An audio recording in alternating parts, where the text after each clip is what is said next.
માંગુ છું જે તમે શાંતિથી સાંભળજો. ખિસ્સા ખાલી હોય છે, ખિસ્સા ખાલી હોય છે તો પણ મેં કોઈ દિવસ મારા બાપને આપવાની કોઈ દિવસ ના નથી પાડી. ખિસ્સા ખાલી હોય છે છતાં પણ કોઈ દિવસ મારા બાપે મને ના પાડી નથી. સાહેબ, આ વ્યક્તિ એ છે કે કોઈ દિવસ દુખી જોવા નથી માંગતા.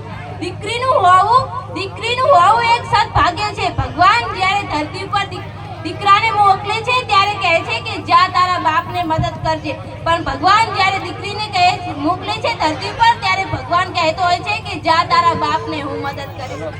દીકરી તો પારકી થાપણ કહેવાય. આવું કહેવામાં આવે છે ને કે દીકરી તો પારકી થાપણ કહેવાય, પણ જ્યારે દીકરીનો જન્મ થાય છે ત્યારે જે પહેલા કપડાં પહેરવામાં આવે છે તે દીકરીના બાપના હોય છે, અને જ્યારે દીકરી મૃત્યુ પામે છે ત્યારે પણ જે દીકરીની જે ઓઢાડવામાં આવે છે તે દીકરીના બાપનું હોય છે. તો આમાંથી દીકરી કઈ રીતે પારકી થાપણ કહેવાય છે? ઘણા લોકો કહે છે કે દીકરી પારકી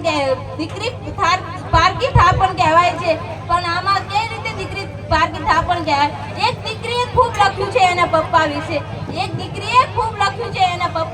કે મને મારા પપ્પા કરતા વધારે સાંજ ગમે છે, કારણ કે મારા પપ્પા તો ફક્ત રમકડા જ લાવે છે, પણ મારે સાંજ છે એ મારા પપ્પાને ઘરે લાવે છે.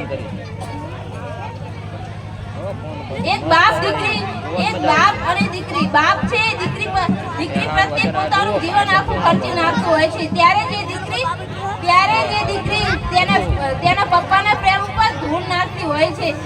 જ્યારે દીકરી કોઈ છોકરા જોડે ભાગીને લગ્ન કરે છે ત્યારે બાપ નથી રહેતો, પણ એ સમાજ વચ્ચે એક જીવતી લાશ બની જાય છે.